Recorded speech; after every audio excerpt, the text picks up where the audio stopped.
بسم اللہ الرحمن الرحیم۔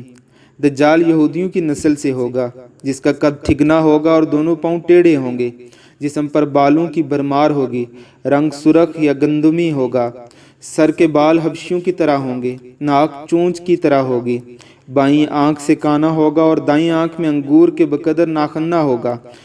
اس کے ماتھے پر کاف الف فا رے لکھا ہوا ہوگا، جسے ہر مسلمان بآسانی پڑھ سکے گا۔ کافر یعنی کاف الف فا رے۔ اس کی آنکھ سوئی ہوئی ہوگی مگر دل جاگتا رہے گا۔ شروع میں وہ ایمان و اصلاح کا دعویٰ لے کر اٹھے گا، لیکن جیسے ہی کچھ فالور پائے گا وہ نبوت اور پھر خدائی کا دعویٰ کرے گا۔ اس کی سواری بھی اتنی بڑی ہوگی کہ اس کے دونوں کانوں کے درمیانی مسافت 40 گز ہوگی، ایک قدم تا حد نگاہ مسافت کو طے کر لے گا۔ دجال پکا جھوٹا اور اعلی درجے کا شبدے باز ہوگا۔ اس کے پاس غلوں کے ڈھیر اور پانی کی نہریں ہوں گی۔ زمین میں مدفون تمام خزانے باہر نکل کر شہد کی مکھیوں کی مانند اس کے ساتھ ہو لیں گی۔ جو قبیلہ اس کی خدائی پر ایمان لائے گا، دجال اس پر بارش برسائے گا، جس کی وجہ سے کھانے پینے کی چیزیں ابل پڑیں گی اور درختوں پر پھل آ جائیں گے۔ کچھ لوگوں سے آ کر کہے گا کہ اگر میں تمہارے ماؤں اور باپوں کو زندہ کر دوں تو تم میری خدائی کا اقرار کر لو گے؟ لوگ اس بات میں جواب دیں گے، اب دجال کے شیطان ان لوگوں کے ماؤں اور باپوں کی شکل لے کر نمودار ہوں گے۔ نتیجتاً بہت سے افراد ایمان سے ہاتھ دھو بیٹھیں گے۔ اس کی رفتار آندھیوں کی سی تیز اور بادلوں کی طرح رواں ہوگی۔ وہ کرشموں اور شبدہ بازیوں کو لے کر دنیا کے ہر چپے کو روندے گا۔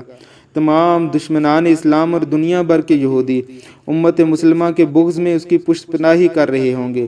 وہ مکہ معظمہ میں گھسنا چاہے گا مگر فرشتوں کی پہرہ داری کی وجہ سے ادھر گھس نہ پائے گا، اس لیے نامراد اور ذلیل ہو کر واپس مدینہ منورہ کا رخ کرے گا۔ اس وقت مدینہ منورہ کے 7 دروازے ہوں گے اور ہر دروازے پر فرشتوں کا پہرہ ہوگا، لہٰذا یہاں پر بھی منہ کی کھانی پڑے گی۔ انہی دنوں مدینہ منورہ میں 3 مرتبہ زلزلہ آئے گا، جس سے گھبرا کر بہت سارے بے دین شہر سے نکل بھاگیں گے۔ باہر نکلتے ہی دجال انہیں لقمہ تر کی طرح نگل لے گا۔ آخر ایک بزرگ اس سے بحث و مناظرے کے لیے نکلیں گے اور خاص اس کے لشکر میں پہنچ کر اس کی بابت دریافت کریں گے۔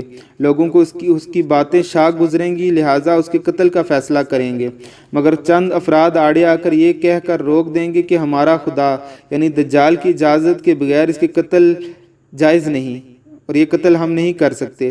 چنانچہ اس بزرگ کو دجال کے دربار میں حاضر کیا جائے گا، جہاں پہنچ کر یہ بزرگ چلا اٹھیں گے کہ میں نے پہچان لیا، تو ہی دجال ملعون ہے۔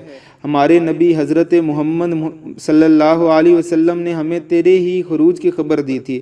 دجال اس خبر کو سنتے ہی آپے سے باہر ہو جائے گا اور اس کو قتل کرنے کا فیصلہ کرے گا۔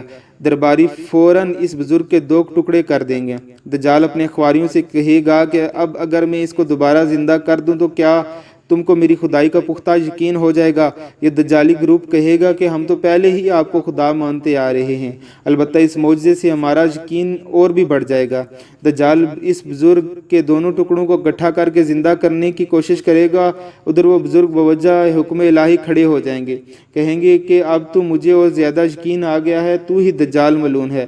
وہ جھنجھلا کر دوبارہ انہیں ذبح کرنا چاہے گا، لیکن اب اس کی قوت سلب کر لی جائے گی۔ دجال شرمندہ ہو کر انہیں اپنی جہنم میں جھونک دے گا، لیکن یہ آگ ان کے لیے ٹھنڈی اور گلزار بن جائے گی۔ اس کے بعد وہ شام کا رخ کرے گا، لیکن دمشق پہنچنے سے پہلے ہی حضرت امام مہدی علیہ السلام وہاں آ چکے ہوں گے۔ دجال دنیا میں صرف 40 دن رہے گا، ایک دن 1 سال، دوسرا دن 1 مہینہ، تیسرا دن 1 ہفتے کے برابر ہوگا، بقیہ معمول کے مطابق ہوں گے۔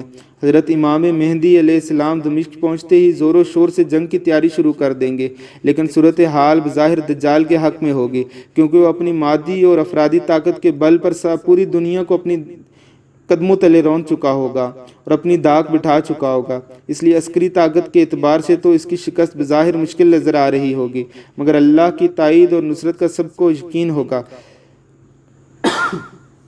حضرت امام مہدی اور تمام مسلمان اسی امید کے ساتھ دمشق میں دجال کے ساتھ جنگ کی تیاریوں میں ہوں گے۔ تمام مسلمان نمازوں کی ادائیگی دمشق کی قدیم شہر آفاق مسجد جامعہ امیہ میں ادا کرتے ہوں گے۔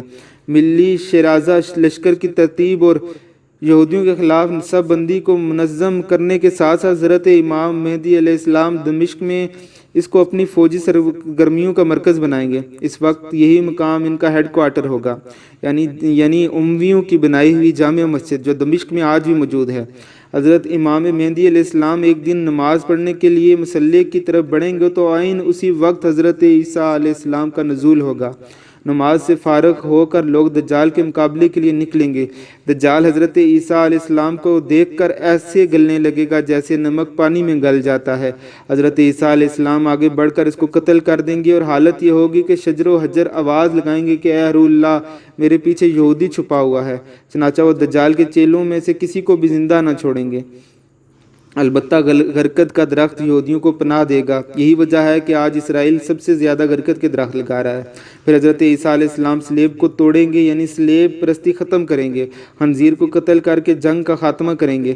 اس کے بعد مال و دولت کی ایسی فراوانی ہوگی کہ اسے کوئی قبول نہ کرے گا۔ لوگ اسے دیندار ہو جائیں گے کہ ان کے نزدیک ایک سجدہ دنیا و مافیا سے بہتر ہوگا۔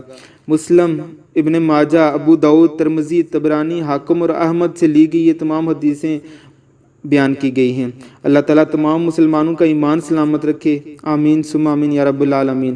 یاد رہے کہ فتنہ دجال سے آگاہی تمام انبیاء علیہ السلام کی سنت ہے، جبکہ آج یہ سنت مٹ چکی ہے، اور یہ بھی رسول اللہ کی پیشن گوئی ہے کہ لوگ دجال کے تذکرے کو چھوڑ دیں گے۔ لہٰذا اس سنت کو زندہ کرتے ہوئے اس ویڈیو کو زیادہ سے زیادہ لوگوں تک پہنچائیں اور اپنی وال پر شیئر کریں، واٹس ایپ پہ اسٹیٹس لگائیں اور جہاں تک ہو سکے اس بات کو دوسروں تک پہنچائیں۔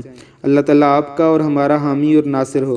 اللہم صلی علی محمد وعلی آل محمد کما صلیت علی ابراہیم وعلی آل ابراہیم انک حمید مجید۔